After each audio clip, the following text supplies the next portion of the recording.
When you talk about capital, for instance, you talked about sometimes it's debt financing that people are able to start their small business. Sometimes it's equity Right. investment. Tell me It the is. difference there. Yeah, there's a distinction. Most of our small businesses, if they don't need it right away, at some point they're going to have to look at what are their capital needs.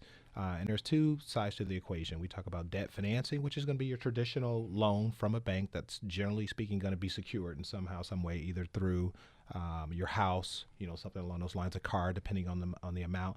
And then we've got the equity investing piece, which really what you're simply trying to do is you're trying to, as we talked about, you start with First National Bank of you. Yep. That's you putting in your own money, you being accountable, and you having some skin in the game.